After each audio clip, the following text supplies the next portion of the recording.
The letter arrived on a Tuesday morning in October 1882, smudged with travel dust and folded so many times the creases had worn thin.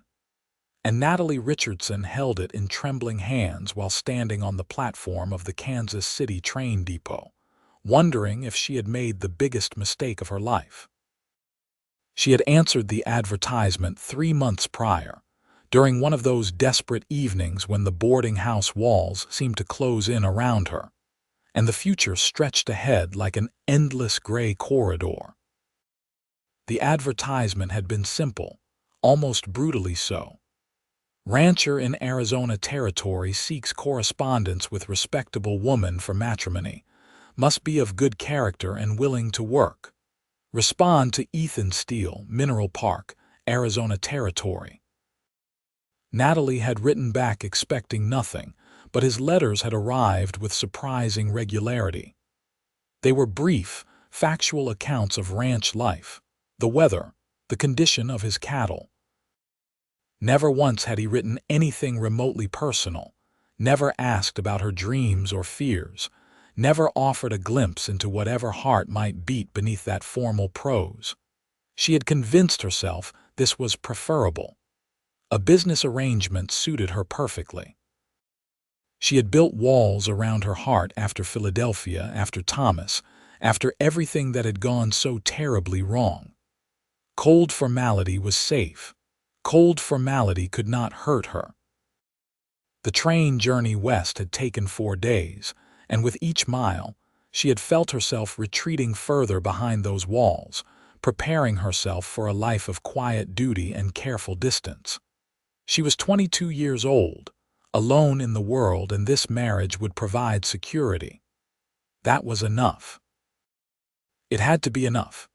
Mineral Park sat in the mountains of northwestern Arizona Territory, a mining town that had sprung up in the late 1870s when silver and gold were discovered in the surrounding hills. The landscape was harsh and beautiful in equal measure, juniper and pine clinging to rocky slopes, the sky a blue so intense it almost hurt to look at. When Natalie stepped off the stagecoach on that cool November afternoon, dust coating her dark traveling dress and exhaustion pulling at every muscle, she spotted him immediately. Ethan Steele stood near the general store, hat in his hands, shoulders broad beneath a worn work shirt. He was perhaps 27 or 28, with sun-darkened skin and brown hair that needed cutting. What struck her most were his eyes, a warm hazel that held genuine concern as he approached. "Miss Richardson." His voice was deep, gentle. "I am Ethan Steele. I hope the journey was not too difficult." She had prepared herself for coldness, perhaps even indifference. The warmth in his tone caught her off guard, and she stiffened instinctively. "It was tolerable, thank you." Something flickered across his face, too quick to read. "I have a wagon waiting." "The ranch is about an hour's ride. I thought you might want to rest a bit first, maybe get something to eat."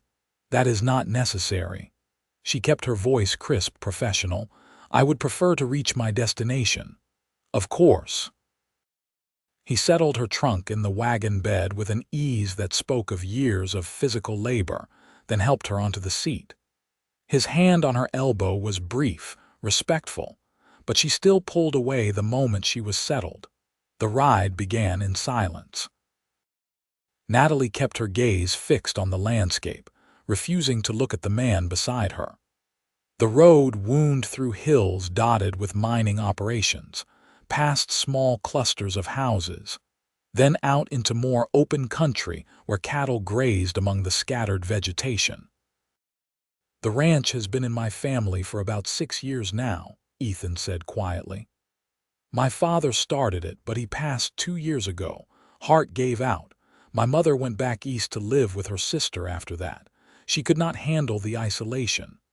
Natalie nodded stiffly, offering no comment. She felt his glance but kept her eyes forward. "I have 3 ranch hands who live in the bunkhouse," he continued, his tone remaining patient despite her obvious coolness. "Good men. They will treat you with complete respect, I promise you that. The main house is modest but solid. 2 bedrooms, a kitchen, a sitting room. I have been staying in the smaller room.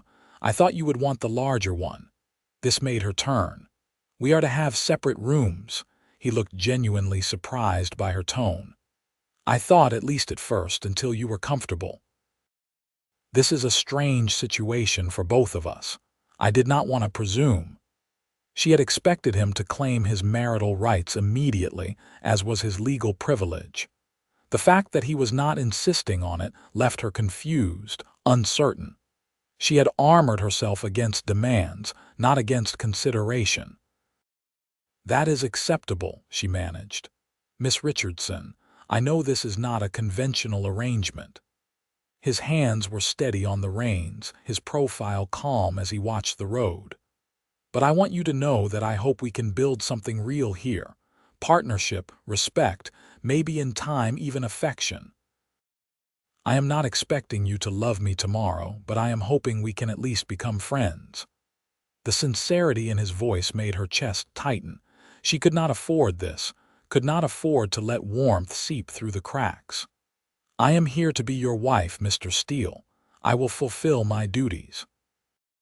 Friendship is not necessary. The silence that followed felt heavy. When she dared a glance at him, his jaw was tight, though his expression remained carefully neutral. As you wish. The ranch house appeared as they crested a rise, a sturdy wooden structure with a covered porch, surrounded by several outbuildings and corrals. Mountains rose in the distance, purple and gold in the afternoon light. It was, Natalie had to admit, beautiful in a wild, untamed way. Ethan pulled the wagon to a stop near the porch and immediately moved to help her down.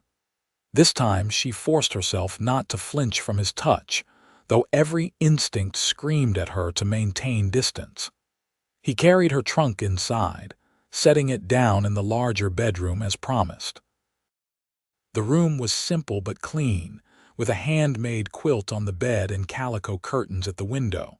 Someone had placed wildflowers in a jar on the small table. The gesture made her throat tight. I will let you rest and settle in, Ethan said from the doorway. There is water in the pitcher and I will have supper ready around 6. Nothing fancy, I'm afraid, just stew. You cook. She had not meant it to sound so sharp. A hint of humor touched his mouth. Out here a man learns to do most things for himself. But yes, I cook. Not well, according to my ranch hands, but adequately. After he left, Natalie sat on the bed and stared at her hands. They were shaking. She had been so certain she knew what to expect, had prepared herself so carefully. Cold formality. Business arrangement. Safe, predictable distance. But nothing about Ethan Steele seemed cold, and that terrified her more than cruelty ever could. Supper was indeed stew, hearty and thick with vegetables and beef. They ate at a simple wooden table, the silence broken only by the clink of spoons against bowls. Natalie kept her eyes down, hyper-aware of his presence across from her, the way he moved with quiet confidence, the warmth that seemed to radiate from him despite her best efforts to ignore it. The minister can come out this Saturday to perform the ceremony, Ethan said finally. Reverend Matthews. He is a good man, travels a circuit through the territory. If you would prefer to wait longer, I can arrange that. Saturday is acceptable. All right then. He paused, seeming to choose his words carefully. Miss Richardson, have I done something to offend you? The directness of the question startled her. No. You seem determined to keep me at arm's length. I understand this situation is not ideal, but I had hoped we might at least be civil. I am being perfectly civil, Mr. Steele. You are being cold. His tone was not accusatory, merely observant. I am trying to understand why. She set down her spoon with more force than necessary. You wanted a wife. I am here to be a wife. What more do you want from me? I want to know you. The simplicity of his answer, the quiet earnestness, made her want to flee the room. I want to understand what brought you out here, what you hope for, what makes you smile. I want to build a life with you, not merely exist under the same roof. Life is not a romantic novel, Mr. Steele. Practical arrangements are far more reliable than sentiment.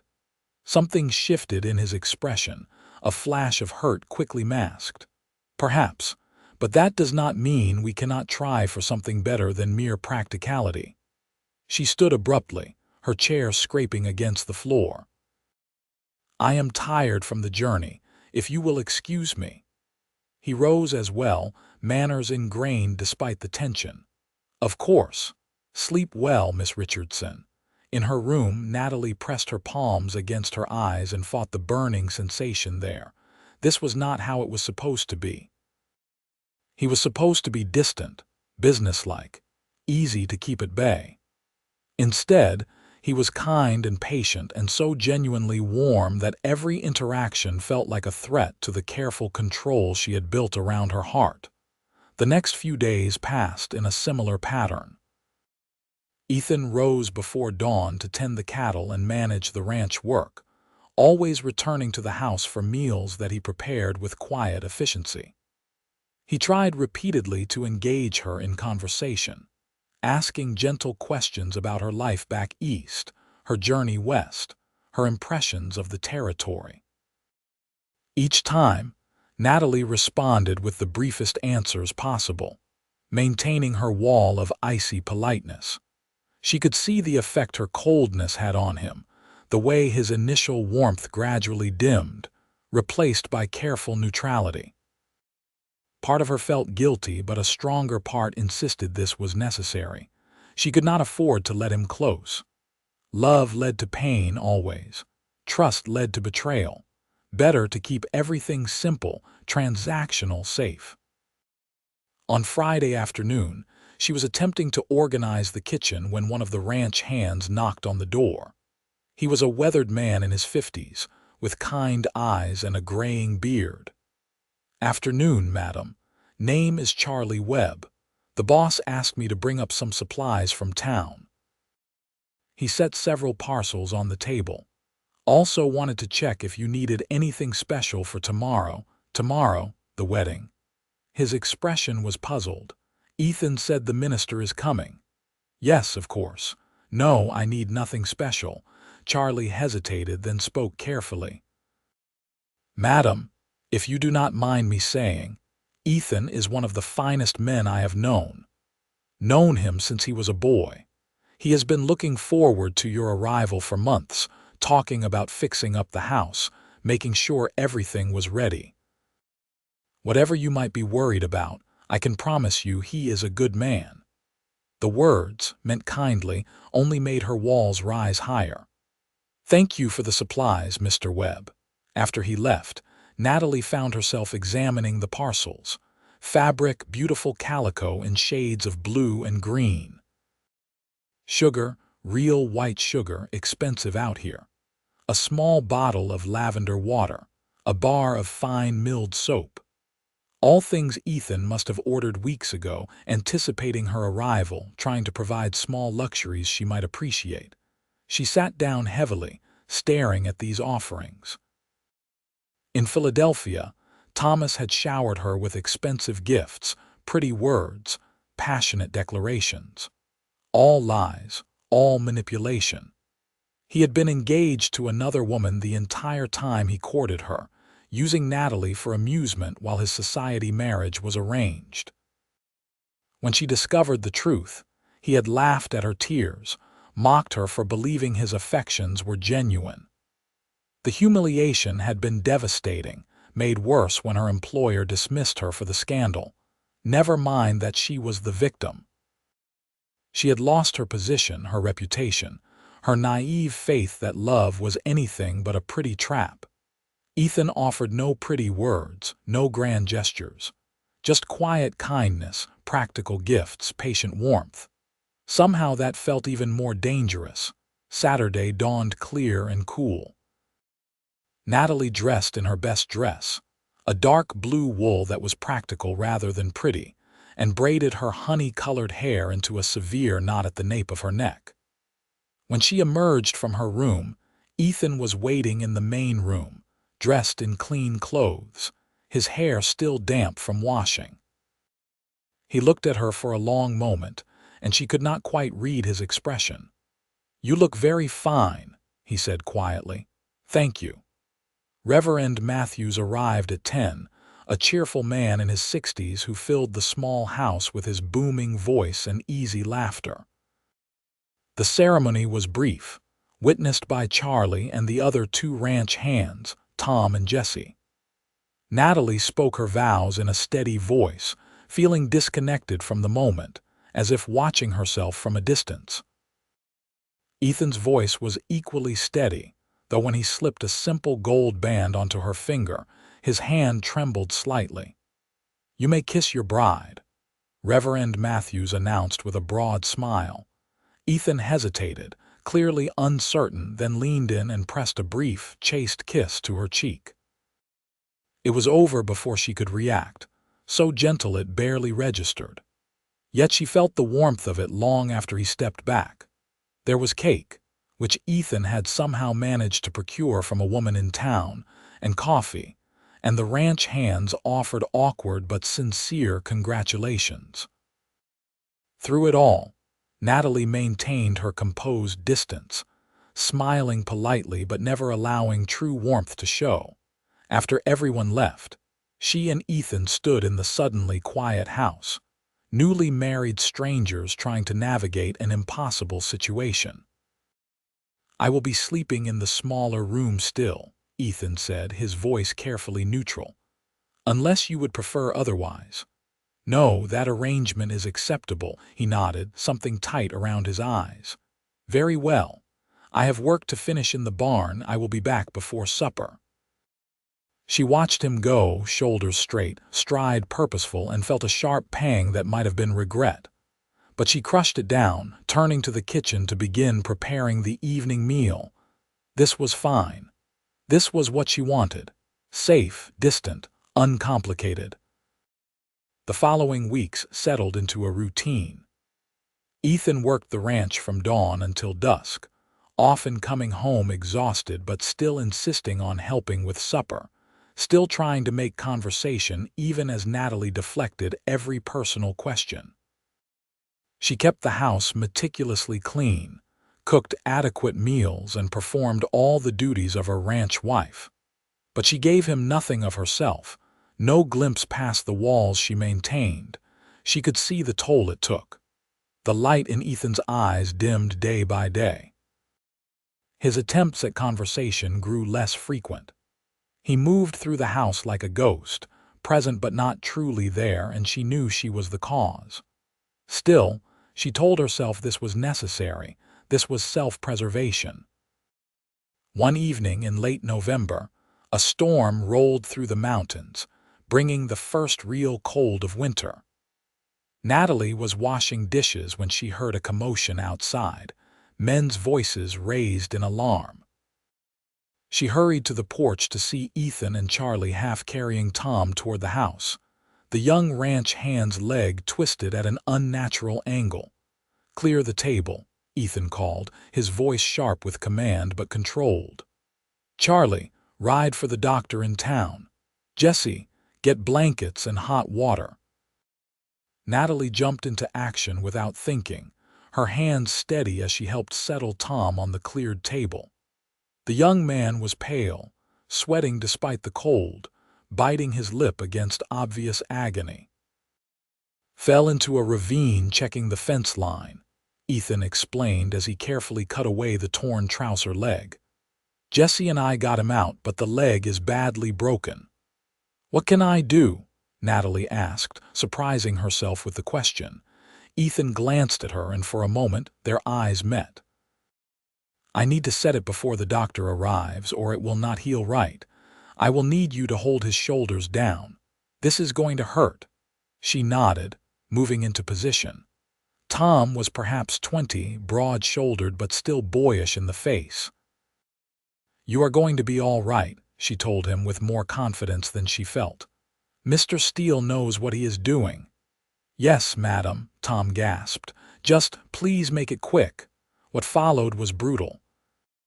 Tom screamed as Ethan worked to realign the bone, his body arching against the pain despite Natalie's firm hold. She found herself talking to him steadily, saying anything to help him focus on her voice rather than the agony. Ethan's face was a mask of concentration, his hands surprisingly gentle despite the necessary force he was applying. When it was done, Tom had passed out from the pain, which Ethan said was a mercy. They splinted the leg and moved him carefully to the smaller bedroom, Natalie insisting Ethan take his old room back since Tom would need constant care. "I can sleep on the floor in the sitting room," Ethan protested. "Do not be foolish. The bed is large enough." The words were out before she considered them, exhaustion and adrenaline lowering her usual defenses. He looked at her in surprise. "Are you certain?" She nodded, too tired to argue, too shaken by the evening's crisis to maintain her usual walls. The doctor arrived near midnight, examined Tom, and confirmed that Ethan had done an excellent job with the setting. He left laudanum for the pain and instructions for care, and finally, the house grew quiet. Natalie changed into her nightgown in the privacy of the bedroom, suddenly nervous. She had shared a home with Ethan for nearly a month, but had barely been in the same room with him for extended periods. Now, they would be sleeping in the same bed, separated only by a few feet of mattress and their own careful distance. When Ethan entered, he had changed into clean clothes and looked as uncertain as she felt. "I will stay on my side," he said quietly. "You have my word. I know." And somehow she did know. For all her determined coldness, she had never once felt unsafe around him. They lay in the darkness, carefully not touching, the sound of Tom's uneven breathing carrying from the other room. Natalie stared at the ceiling, hyper-aware of Ethan's presence, the warmth radiating from his side of the bed. "Thank you for your help tonight," he said softly. "You were steady, capable. Tom will remember your kindness." "It was nothing. It was not nothing." A pause then. "Natalie, why are you so determined to push me away?" The use of her first name, which he had avoided since the wedding, made her throat tight. "I am not pushing you away. I am fulfilling my duties as your wife. You are giving me every part of yourself except the part that matters." His voice was not angry, just infinitely sad. "What did someone do to you to make you so afraid?" The question pierced through her defenses like a blade. She felt tears prick her eyes and blinked them back furiously. "Nothing. No one. I do not believe that." He shifted, and she could feel him turn toward her, though it was too dark to see his face clearly. "You came here expecting cruelty, or at least indifference. Every kindness I offer you treat like a threat. Someone hurt you badly. It does not matter. It matters to me." The gentle firmness in his tone undid something in her chest. "Natalie, I know you do not trust me. I know you are here because you had nowhere else to go. But I want you to know that you are safe with me. Whatever happened before, whatever made you build these walls, you do not need them here. I will never hurt you." A sob caught in her throat before she could stop it. She pressed a hand over her mouth, mortified by the sound, but it was too late. Ethan heard. "Can I hold you?" he asked, not moving. "Just hold you, nothing more. You sound like you need it." Every instinct screamed at her to refuse, to maintain the distance that kept her safe. But she was so tired of being strong, so exhausted from holding herself rigid every moment of every day. "Yes," she whispered. He moved slowly, giving her time to change her mind, then carefully drew her into his arms. She went stiff at first, but his embrace was gentle, unthreatening, just warm and solid and steady. Gradually, she let herself relax against him, her head on his chest, his hand moving in slow circles on her back. His name was Thomas Winters, she heard herself say, the words spilling out in a rush. "In Philadelphia." I was working as a seamstress and he came to the shop regularly. He was handsome, well-spoken, attentive. He courted me for 6 months, said he loved me, wanted to marry me. I believed him. I believed every word. Ethan said nothing, just kept that steady, soothing motion on her back, letting her speak. He was engaged the entire time, to a woman of his own class, a society match arranged by their families. I was just entertainment, something to pass the time. When I confronted him, he laughed at me, said I was naive to think he could ever actually marry a seamstress. The scandal cost me my position. My landlady evicted me. People I thought were friends wanted nothing to do with me. I am so sorry. His voice rumbled in his chest beneath her ear. That is a terrible thing to have done to you. I swore I would never let anyone close again. Love is just a pretty lie people tell to get what they want. Better to keep everything practical, businesslike, safe. Not everyone is like Thomas Winters. How can I know that? She pulled back enough to look at his shadowed face. How can I ever trust that any kindness is genuine and not just another manipulation?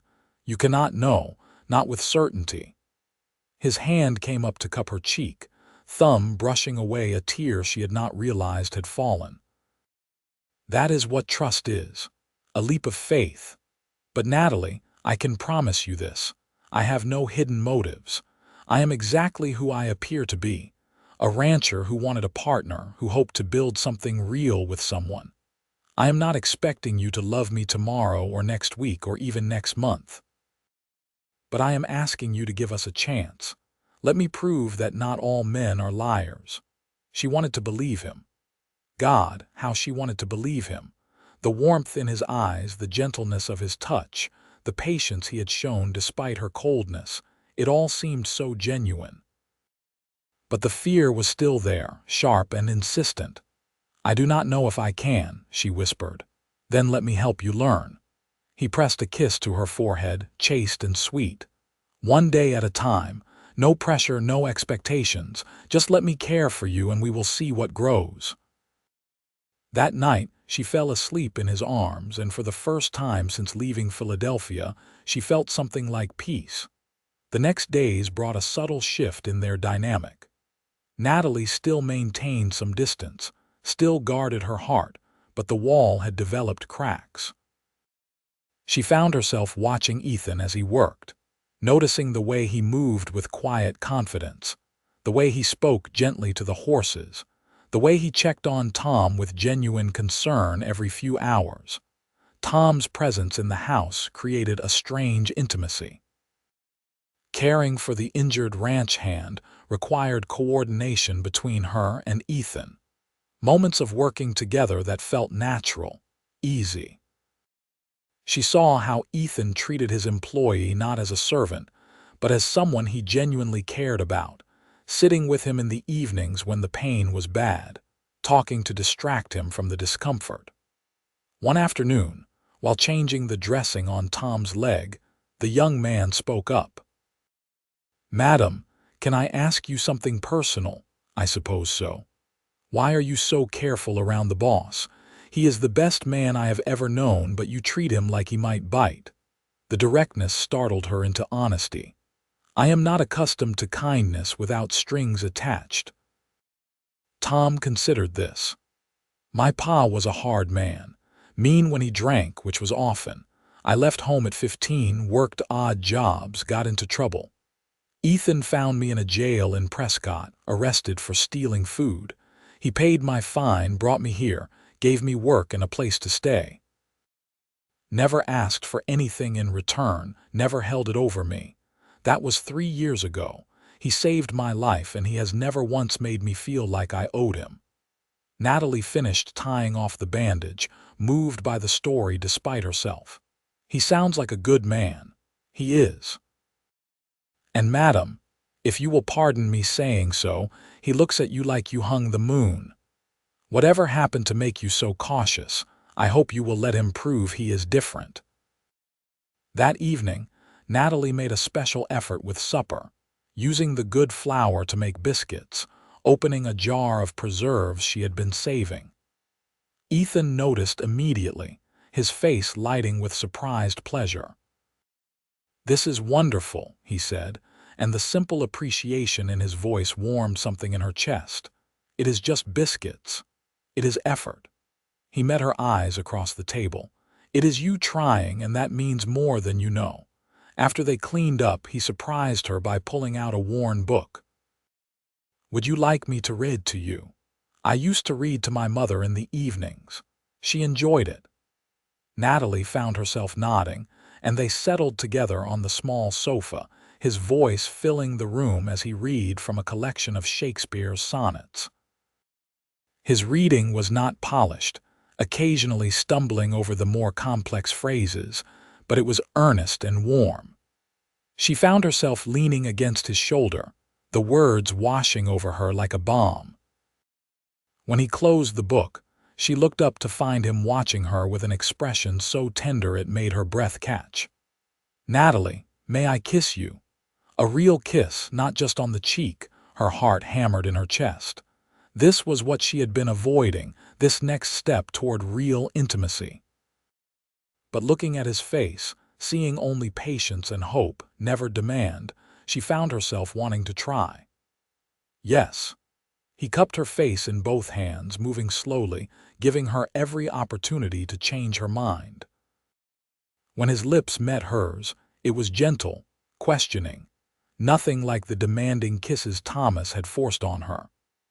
This was a conversation, a question to which she found herself responding, her hands coming up to rest on his chest, feeling his heart beat as quickly as her own.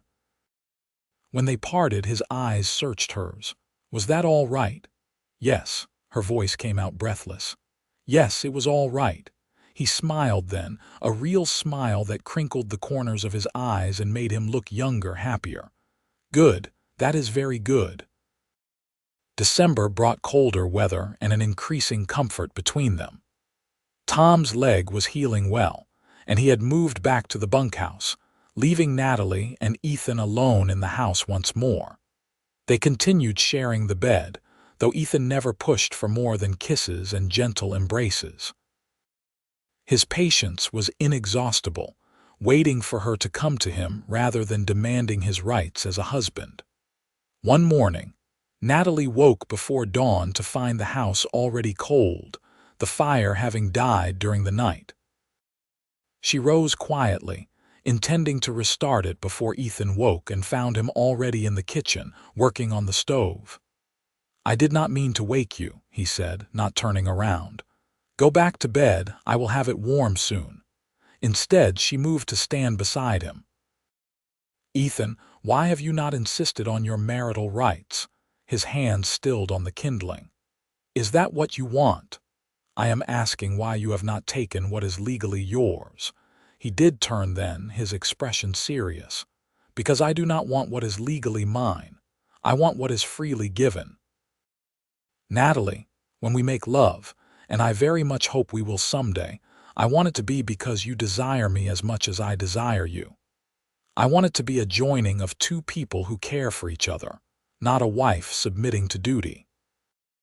The words were so far from anything she had expected, so different from the way Thomas had viewed intimacy, that she felt something crack open in her chest. "You desire me. How can you doubt it?" He reached out to tuck a strand of hair behind her ear, his touch infinitely gentle. "You are beautiful and strong and brave. You crossed half a country to start a new life. You have endured loss and betrayal and still managed to show kindness to an injured ranch hand, still make this house a home. How could I not desire you?" She kissed him then, rising on her toes to press her mouth to his, putting into the kiss all the confused feeling she could not yet put into words. He responded immediately, his arms coming around her, pulling her close. The kiss deepened, became something heated and urgent, and she felt an answering heat kindle low in her belly. "Natalie," he breathed against her lips. "Are you sure?" "No," she admitted honestly, "but I want to try." He pulled back just enough to meet her eyes. "Then we will try, slowly." And if you need me to stop at any point, I will. No questions, no anger. Tell me you understand that. I understand. What followed was tender, careful, Ethan taking his time to learn what pleased her, checking in constantly, making sure she felt safe and desired rather than used. When they finally came together, it was nothing like her experiences with Thomas, those hasty couplings that had left her feeling empty and vaguely ashamed. This was connection, mutual pleasure, two people learning each other's bodies with patience and care. Afterward, lying tangled together in their bed, Ethan held her close and pressed kisses to her temple. "Are you all right?" Yes, and she was. More than all right. She felt cherished, protected, valued in a way she had never experienced before. "Ethan, I need to tell you something. Anything. I think my walls are coming down." Her voice was small, vulnerable. "You terrify me because you make me want to trust again, but I am trying. I want you to know I am trying." His arms tightened around her. "That is all I could ever ask for." Christmas approached, and Natalie found herself swept up in preparations. Ethan brought home a small pine tree, which they decorated with strings of popcorn and paper ornaments she made from old newspaper. She baked cookies using carefully hoarded ingredients, filling the house with the scent of cinnamon and sugar. On Christmas Eve, the ranch hands came to the house for supper, and the evening was filled with laughter and stories, and a warmth that had nothing to do with the fire crackling in the hearth. After everyone left, Ethan presented her with a package wrapped in brown paper. Inside was a beautiful shawl, soft wool dyed a deep green that brought out the color of her eyes. "I sent away for it months ago," he admitted. "I saw the advertisement in a catalog and thought of you." She ran her fingers over the soft fabric, overwhelmed by the thoughtfulness. "It is beautiful. But I did not get you anything. You gave me yourself." He pulled her into his arms, resting his chin on top of her head. "You let me past your walls. That is worth more than any gift." On Christmas morning, she woke to find him watching her, his expression soft with affection. "Merry Christmas, wife. Merry Christmas, husband." The words felt natural now, right? They stayed in bed longer than usual, talking quietly, sharing kisses, learning the contours of each other's pasts. She told him about her childhood in Pennsylvania, her mother who had died when she was young, her father who had worked himself to death trying to provide for her. He spoke of growing up on the ranch, his love for this harsh, beautiful land, his grief when his father passed and his mother could not bear to stay. "I was lonely," he admitted. "The ranch hands are good men, but it is not the same as having a true partner. I wanted someone to build a life with, someone to share the good days and the hard ones. When I placed that advertisement, I hoped, but I did not really believe anyone would answer. Then your letter came.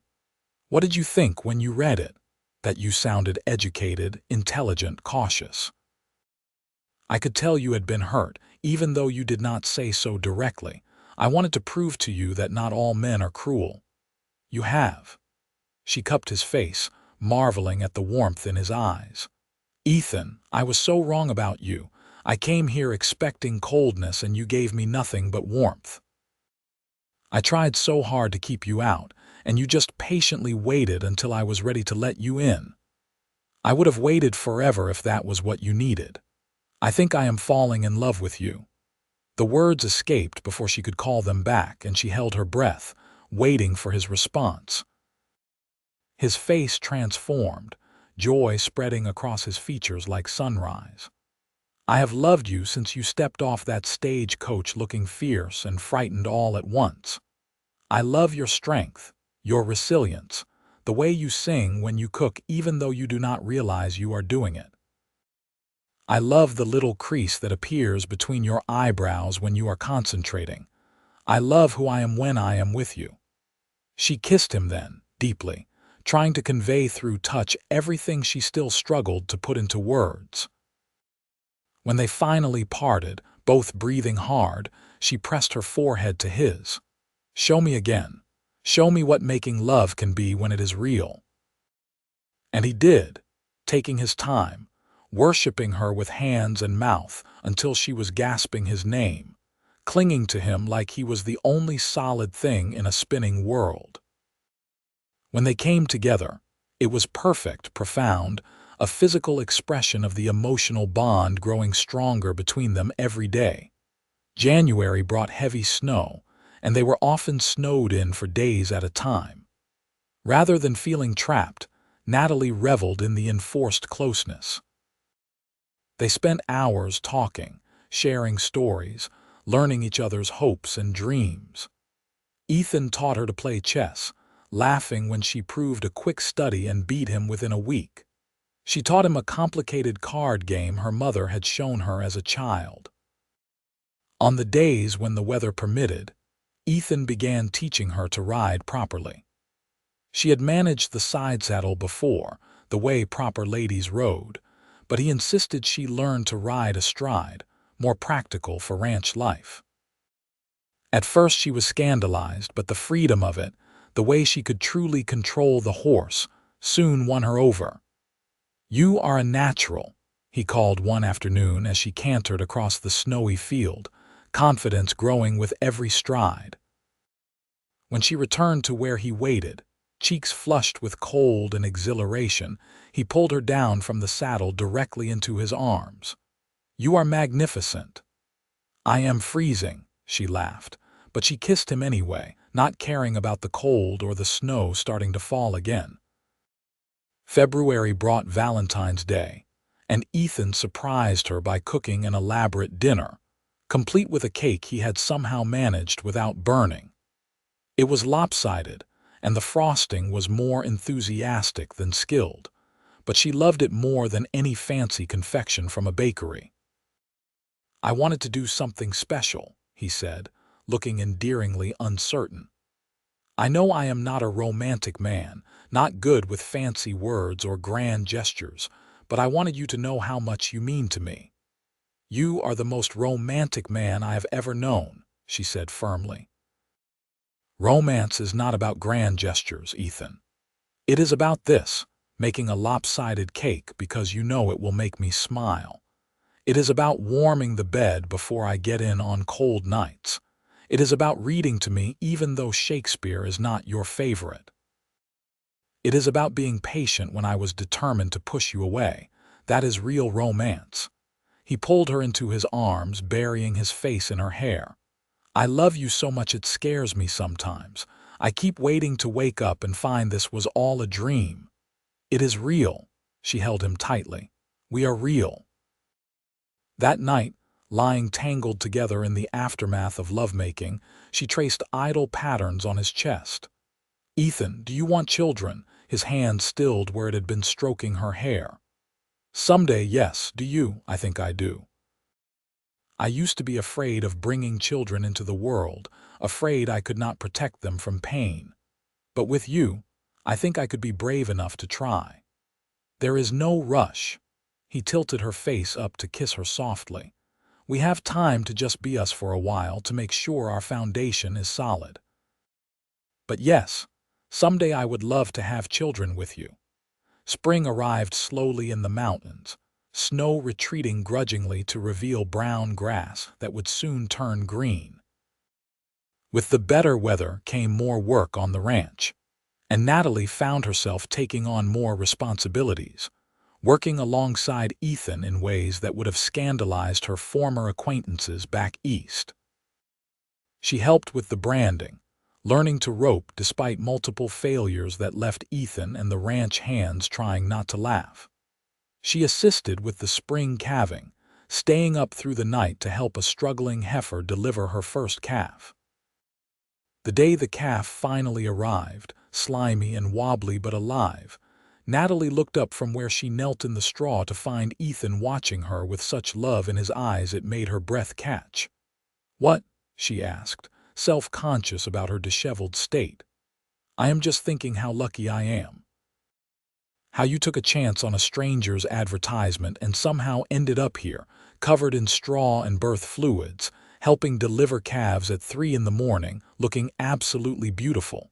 She laughed, the sound echoing in the quiet barn. "I look a mess. You look happy." He came to kneel beside her, pushing a strand of hair back from her face despite the fact that his hands were no cleaner than hers. "That is what makes you beautiful.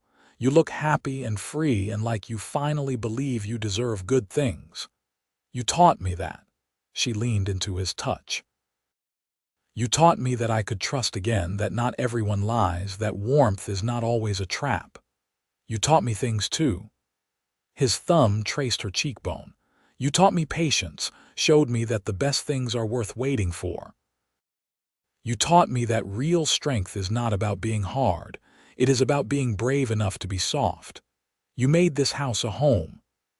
They kissed there in the barn, surrounded by the sounds and smells of ranch life, covered in sweat and dirt and utterly content. In June, Natalie missed her monthly courses. At first, she told herself it was the change in lifestyle, the hard physical work throwing off her body's rhythms. But when the nausea started, when her breasts grew tender and certain smells that had never bothered her before made her stomach roil, she could no longer deny the truth. She waited until evening, until they were alone and relaxed after supper, before telling Ethan, "I think I am with child." He froze, the book he had been reaching for forgotten. "You think?" "I am fairly certain.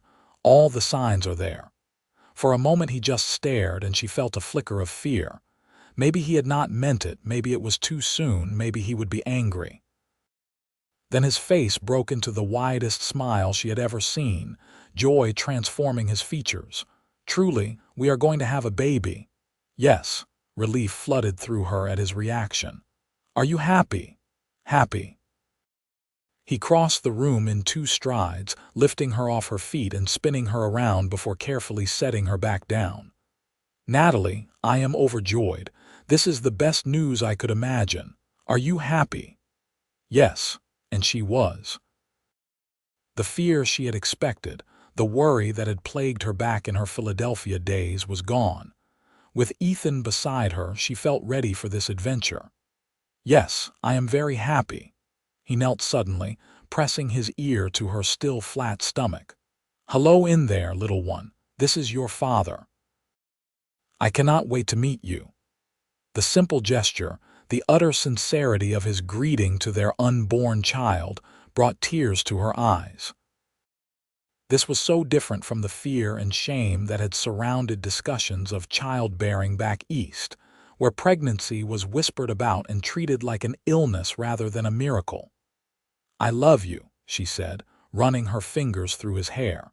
"I love you so much." He looked up at her, eyes bright with unshed tears of his own. "I love you too, both of you." The pregnancy progressed smoothly through the summer months. Ethan became almost comically protective, insisting she rest more, trying to take over all her usual chores. She had to firmly put her foot down, explaining that she was pregnant, not made of glass. "The doctor in town said gentle activity is good for me," she reminded him when he protested her hanging laundry. "You cannot coddle me for 9 months." "I can try," he muttered, but he relented, though she often caught him watching her with worried eyes when he thought she was not looking. In August, they made the trip to Prescott, a longer journey to the territorial capital where there was a proper doctor. He confirmed what they already knew, pronounced Natalie healthy and the baby developing well, and suggested she plan to have the baby in town where he could attend the birth. "Absolutely not," Natalie said firmly. "I am having this baby at home on our ranch where we belong." "But what if there are complications?" Ethan asked, worry creasing his forehead. "Then we will deal with them. But women have been having babies for thousands of years without hospitals or fancy doctors. There is a midwife in Mineral Park, Mrs. Garcia. She has delivered dozens of babies and knows what she is doing. That is who I want attending me. Ethan looked like he wanted to argue, but seeing the determination in her face, simply nodded. "All right, but I will be right there with you. I would not have it any other way." Autumn arrived, painting the mountains in shades of gold and red. Natalie's belly grew round and full, and she felt the baby move more strongly with each passing day. She loved those moments, feeling the flutter of new life inside her, knowing she and Ethan had created this miracle together. One evening in late October, exactly a year after she had arrived in Mineral Park, they sat together on the porch, watching the sunset paint the sky in impossible colors. Natalie rested with her head on Ethan's shoulder, his hand splayed across her belly, feeling the baby kick. "I was thinking about the first time I saw you," Ethan said quietly. "Standing by the general store, looking like you were ready to run at any moment. If someone had told me then that a year later we would be sitting here in love, expecting our first child, I would not have believed it possible." "I would not have either." She laced her fingers through his. "I was so determined to keep you at a distance, so certain that coldness was the only way to protect myself. What changed, you did. Your patience, your warmth, the way you never demanded anything but offered everything. You gave me time to heal, to learn to trust again. You melted every wall I built, not by tearing them down, but by showing me I did not need them anymore. I meant what I said that first night when I told you I hoped we could be friends, maybe in time even more." He pressed a kiss to her temple. "I just never imagined how much more, how complete you would make me feel, how coming home to you would become my favorite part of every day. I love you." She turned to kiss him properly. "I love you and this life we have built and this family we are creating. Thank you for being patient with me. Thank you for seeing past my walls to the person underneath. Thank you for taking a chance on a stranger's advertisement." His hand moved in gentle circles on her belly. "Thank you for coming west, for giving us this opportunity, for being brave enough to try again even after being hurt so badly." They sat in comfortable silence as darkness fell, wrapped in blankets against the cooling air, wrapped in each other's love, waiting for the next chapter of their lives to begin. The baby came in early November, arriving after a long but uncomplicated labor. True to his word, Ethan stayed by Natalie's side the entire time, holding her hand, wiping her forehead, encouraging her through every contraction. Mrs. Garcia proved to be everything they had hoped, calm and competent, guiding Natalie through the process with steady reassurance. When the baby finally arrived, announcing his presence with lusty cries, Mrs. Garcia placed him in Natalie's arms with a warm smile. "A fine, healthy boy." Natalie looked down at her son, his face red and squashed and absolutely perfect, and felt her heart expand in ways she had not known were possible. "Hello, little one. We have been waiting for you." Ethan knelt beside the bed, one hand gentle on the baby's head, his face wet with tears he made no attempt to hide. "He is perfect. Natalie, he is absolutely perfect." "Do you have a name chosen?" Mrs. Garcia asked. They had discussed it at length during the pregnancy. "William," Natalie said. "After Ethan's father. William James Steele." "It is a good, strong name," Mrs. Garcia approved. "I will leave you three to get acquainted. I will be back to check on you in a few hours." After she left, Ethan carefully climbed into bed beside Natalie, and they sat together studying their son with the fascination of new parents. William had stopped crying and was looking around with unfocused newborn eyes, his tiny hand gripping Ethan's finger with surprising strength. "I love you," Ethan said, looking at Natalie with such tenderness it made her chest ache. "Thank you for this gift. Thank you for our son. I love you too." She leaned her head against his shoulder, exhausted but happier than she had ever been. "Both of you." The next months passed in a blur of sleepless nights and steep learning curves, as they figured out the intricacies of caring for an infant. Ethan proved to be a devoted father, walking the floor with William when he cried, changing diapers without complaint, singing off key lullabies that somehow always soothed the baby's tears. Charlie, Tom, and Jesse were utterly smitten with young William, taking turns visiting the house to peek at him, their rough ranch hand exteriors melting in the face of the baby's toothless smiles. Tom even carved a set of wooden blocks for him, presenting them shyly. "For when he is older," he said. "My uncle made me a set when I was small. They were my favorite toy."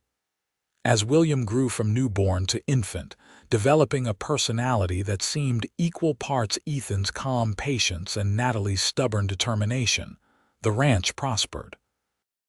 Good weather and Ethan's careful management led to successful cattle sales, and they were able to make improvements to the property, adding on to the house to create a proper nursery and a larger kitchen. On their first wedding anniversary, Ethan surprised Natalie with a new horse, a gentle mare with intelligent eyes. "I know you have been using the old bay, but I wanted you to have your own mount. Charlie helped me pick her out. Her name is Daisy." Natalie walked around the mare, admiring her lines, running a hand down her neck. "She is beautiful, but Ethan, this must have been expensive. You are worth it." He came to stand beside her, slipping an arm around her waist. "You have given me so much this year." A real marriage, a son, a home filled with love. A horse is a small thing in comparison. It is not a small thing. She turned in his arms to kiss him. "It is thoughtful and generous and exactly the kind of thing I have come to expect from you." "What does that mean?" he asked with a smile. "It means you are the best man I know. It means I am grateful every day that I answered your advertisement. It means I love you more now than I did on our wedding day, and I will love you even more tomorrow." His eyes grew suspiciously bright. "How did I get so lucky?" "We both got lucky." She rested her hand over his heart. "We found each other when we both needed it most, and we were brave enough to try." That evening, after William was asleep and they had retreated to their own bed, Ethan made love to her with a tenderness that still, after all this time, made her breath catch. In the aftermath, lying tangled together in sheets that smelled of sunshine and soap, she felt a contentment so deep it was almost frightening. "What are you thinking?" Ethan asked, his fingers tracing idle patterns on her bare shoulder. "That I am happy. Completely, thoroughly happy. And part of me keeps waiting for something to go wrong, for this to be taken away." He pulled her closer, his arms tight around her. "Nothing is going to be taken away. We built this together and it is solid. You are allowed to be happy, Natalie. You deserve to be happy." "I know." She pressed a kiss to his chest, right over his steadily beating heart. "You taught me that. You taught me that I deserve good things, that not everyone leaves, that love can be real and lasting and true." "You taught me things too," he murmured. "You taught me that patience is rewarded, that the best things are worth waiting for, that a house is not a home until it is filled with love." They fell asleep wrapped around each other, secure in their love, and when William's cries woke them a few hours later, they both went to him together, partners in every aspect of their lives. The years that followed were full and rich. When William was 2, Natalie discovered she was pregnant again. Their daughter, Rose, arrived on a spring morning when the wildflowers were blooming across the hills, and she was as spirited as her brother was calm. 2 years after Rose came another son, Henry, who inherited his father's hazel eyes and his mother's stubborn chin. The ranch continued to grow and prosper. Ethan brought on more ranch hands as needed, and Natalie managed the household with capable efficiency while also keeping the books for the ranch, her neat columns of figures tracking their success. They added more rooms to the house, built a proper barn, dug a well closer to the house so Natalie did not have to carry water as far. Charlie eventually retired, staying on in a small cabin on the property where he delighted in teaching the Steele children to ride and rope and whittle. Tom married a girl from town, and Ethan gave them a section of ranch land to start their own small spread. Jesse moved on eventually, heading to California to try his luck in the goldfields, but he wrote regularly, his letters full of adventures and always asking about the family. Through it all, through the busy days and exhausted nights, through the triumphs and the inevitable challenges, Natalie and Ethan's love only deepened. They still read together in the evenings when they could find quiet moments, still took rides across the property to watch the sunset, still found ways to make each other laugh. On nights when they could steal away to their bedroom while the children slept, their lovemaking remained passionate and tender, a physical expression of the bond that had only grown stronger with time. Ethan still looked at her like she was the most beautiful woman in the world, even after 3 pregnancies had changed her body, even when she was covered in dirt from the garden or flour from baking. One summer evening when William was 8, Rose 6, and Henry 4, they all sat together on the porch watching fireflies dance in the gathering dusk. The children were supposed to be settling down for bed, but they kept popping up with questions and observations, delaying the inevitable. "Tell us the story of how you met," Rose demanded, as she often did. "The romantic story." Natalie and Ethan exchanged amused glances. Their children loved to hear how their parents had come together, though they edited the story considerably for young ears. "Your mother came on a train from very far away," Ethan began, pulling Rose into his lap. "I went to meet her in town, and when I saw her, I thought she was the most beautiful woman I had ever seen." "But Mama was scared," William added, having heard this story many times. "Because she did not know you yet." "That is right," Natalie confirmed. Henry snuggled against her side. "I was very nervous, but your father was kind and patient, and he helped me learn that I was safe." "And then you fell in love," Rose sighed dramatically, "and got married and had us." "Exactly right," Ethan said, smiling at Natalie over their daughter's head. "And we lived happily ever after."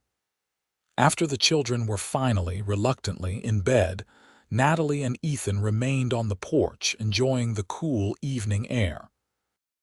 She sat between his legs, her back against his chest, his arms wrapped around her waist. "We really did we not?" she said softly. "Live happily ever after. We really did." He pressed a kiss to the top of her head. "Though I think our story is still being written. We have many more chapters ahead of us." "Good." She laced her fingers through his. "I am looking forward to every one of them." They sat in comfortable silence, watching the stars emerge one by one, listening to the sounds of the ranch settling for the night. In the distance, a coyote called, and one of the horses whinnied in response. Inside the house, the children slept peacefully, secure in the love of their parents. Around them, the land they had worked so hard to build stretched into the darkness, solid and enduring. Natalie thought back to that frightened young woman who had stepped off the stage coach so many years ago, armored in ice, determined never to trust again. She barely recognized that version of herself now. Ethan's warmth had melted every wall she had built, not through force but through patient, persistent kindness. He had shown her that love did not have to hurt, that trust could be earned and kept, that happiness was not a trap but a gift to be embraced. "What are you thinking about?" Ethan asked, his voice a quiet rumble against her back. "How far we have come. How different my life is from what I imagined that day I arrived. Better or worse?" There was humor in his tone, as if he already knew the answer. "So much better." She turned her head to kiss his jaw. "You gave me everything I did not know I needed. Love, safety, a real home, a family. You taught me how to be happy again. You gave me just as much. His arms tightened around her. You took a chance on a lonely rancher's advertisement. You were brave enough to cross the country into the unknown. You made this house a home, gave me children, built a life with me. I wake up grateful every single day that you answered my letter. I am grateful I did too. She settled back against him, feeling his steady heartbeat beneath her shoulders. Though I have to admit, when I first arrived, I thought you were going to be so different. Cold, formal, businesslike. He laughed quietly. I know. I could see it in your eyes, the way you braced yourself like you were expecting cruelty. I wanted so badly to show you that you were wrong, that I could be what you needed. You were exactly what I needed, even though I did not realize it at the time. Your warmth, your patience, your absolute refusal to give up on me even when I was doing my best to push you away. You melted every defense I had. You were worth the effort. He kissed her temple, her cheek, finally capturing her mouth in a kiss that still, after all these years, made her heart race. You are worth everything. They eventually moved inside, checking on the children one last time before retiring to their own room. Their lovemaking that night was slow and sweet, a reaffirmation of vows spoken years ago and kept faithfully every day since. Afterward, wrapped in each other's arms, Natalie felt that familiar sense of peace, of being exactly where she belonged. I love you, she whispered into the darkness. I love you too. Ethan's response was immediate, certain. Today, tomorrow, always. As she drifted off to sleep, safe in her husband's embrace, Natalie thought about the winding path that had brought her here. The pain of betrayal in Philadelphia, the desperate decision to answer an advertisement from a stranger, the long journey west into uncertainty. All of it had been necessary to bring her to this moment, to this life, to this love. She had come to the Arizona territory expecting cold formality, preparing herself for a marriage of mere convenience. Instead, she had found warmth, passion, partnership, and a love deeper than anything she had imagined possible. Ethan had seen past her walls to the wounded woman behind them, and rather than demanding she tear those walls down, he had simply proven through consistent action that she did not need them anymore. Together, they had built something real and lasting. A ranch that prospered, a family that thrived, a love that grew stronger with each passing year. Their story was not one of instant attraction or love at first sight. It was better than that.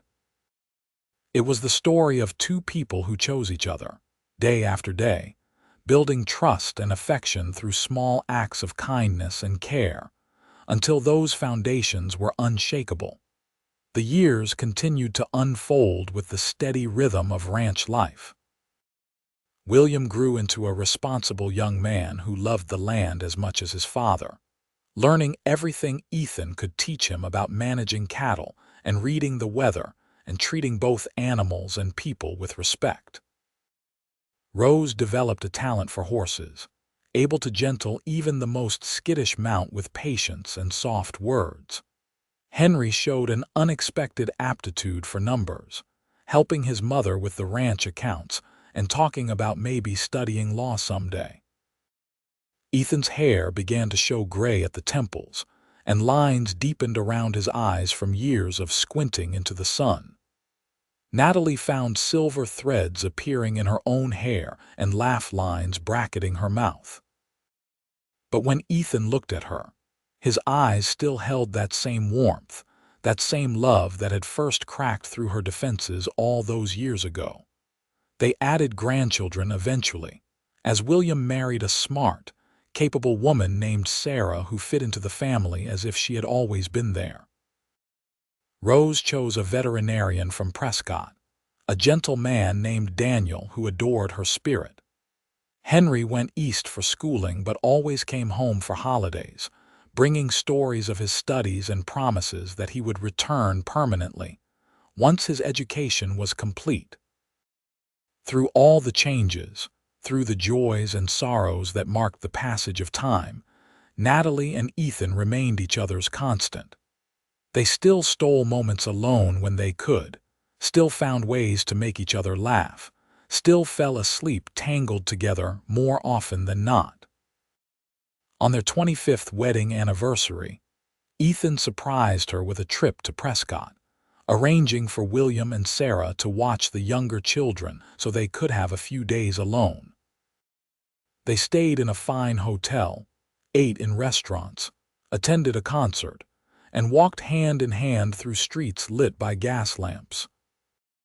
On their last evening, as they sat on the hotel balcony watching the sun set over the distant mountains, Ethan took her hand, his thumb brushing over the simple gold band he had given her so many years before.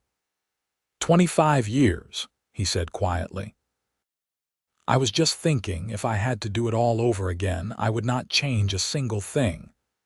Not even those first few months when I was so cold to you, she teased gently. Not even that. He pulled her closer. Because every moment led to this, to us, to our family, to this life we have built. I would go through it all again, exactly as it happened, to end up right here. You are a romantic, she accused, but her eyes were soft, only with you. He kissed her, deep and tender, only ever with you. That night, in the privacy of their hotel room, they made love with the passion of newlyweds and the knowledge of long partnership. Two bodies that had learned each other so well over the years that every touch was a conversation, every kiss a promise kept. They eventually returned to the ranch, to the life and family and land they loved, and settled back into familiar routines.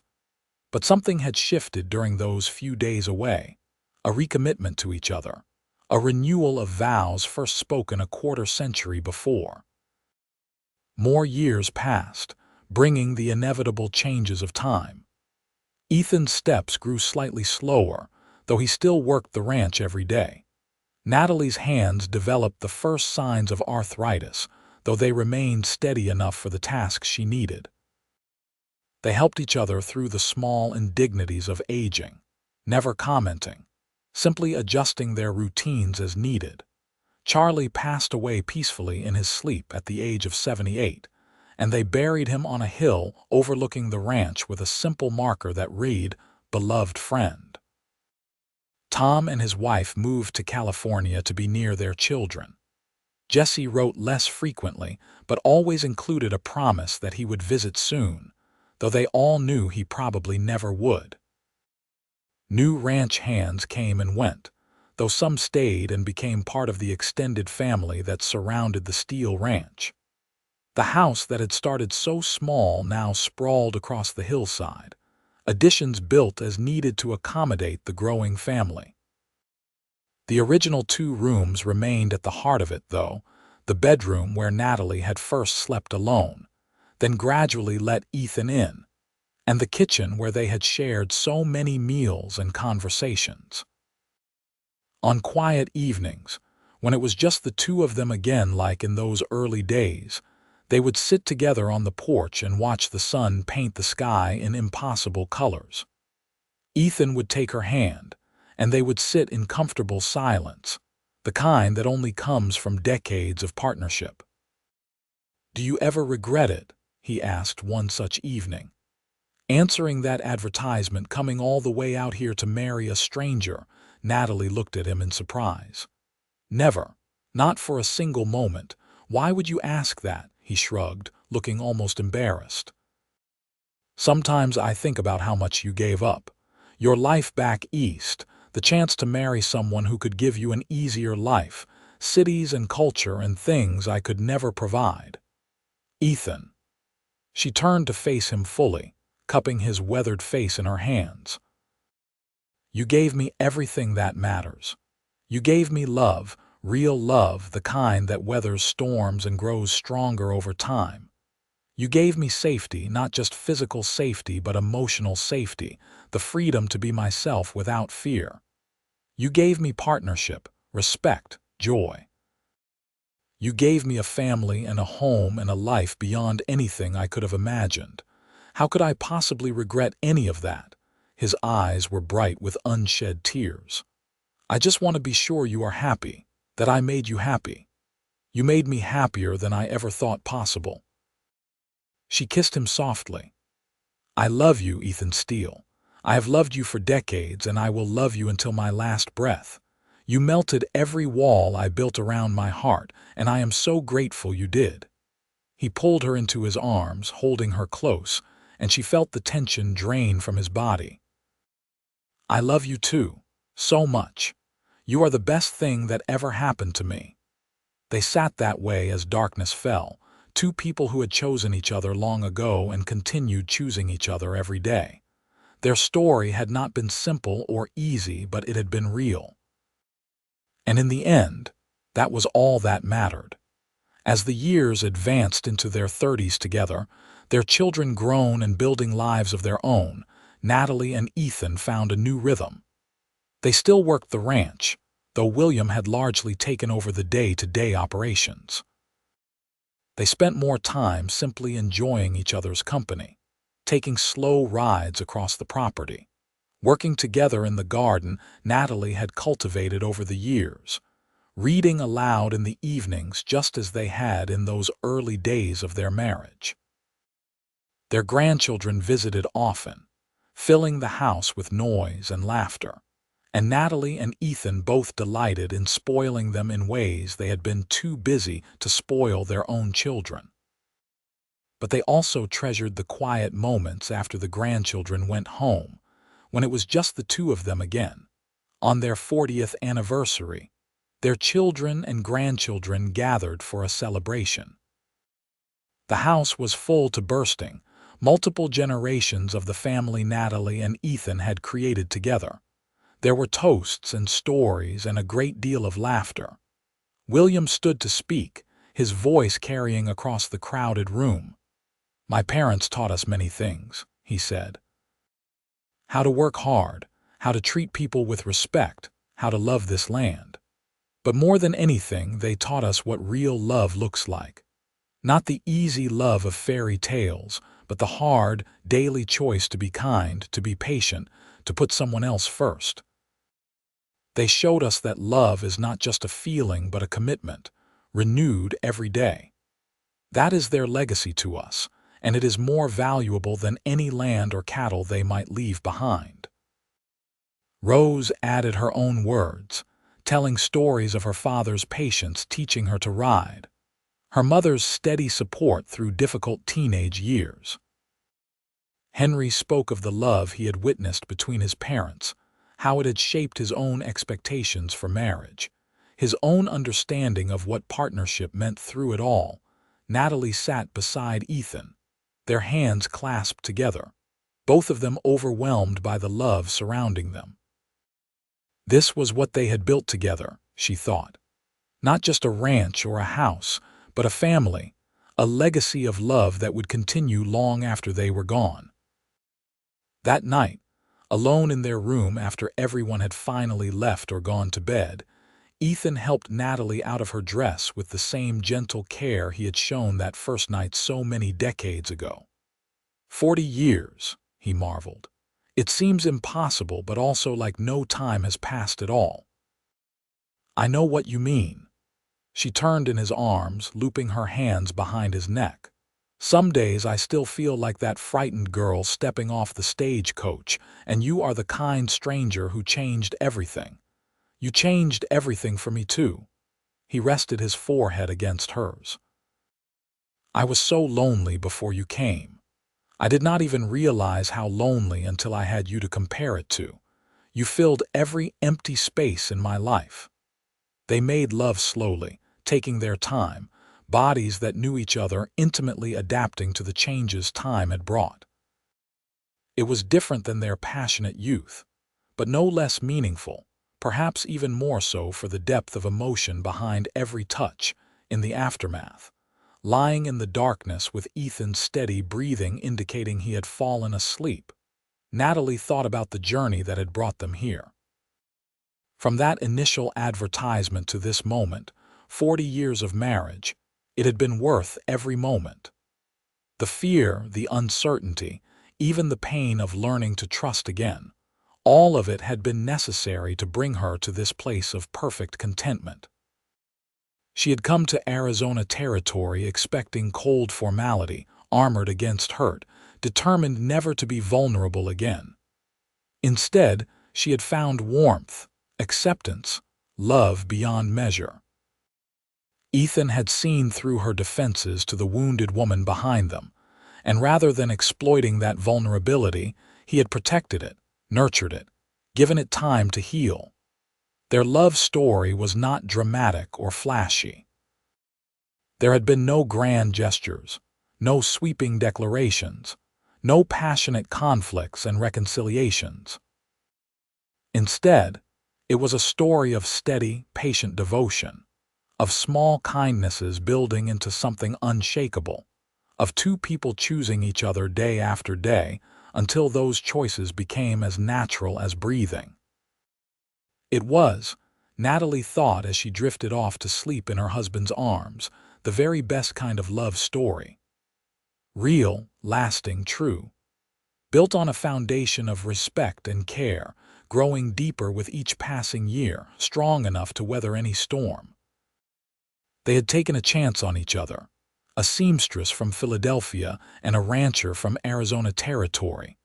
And together, they had built something extraordinary. The walls she had constructed so carefully around her heart were long gone, melted away by the warmth of Ethan's love. In their place was openness, trust, the security of knowing she was cherished exactly as she was.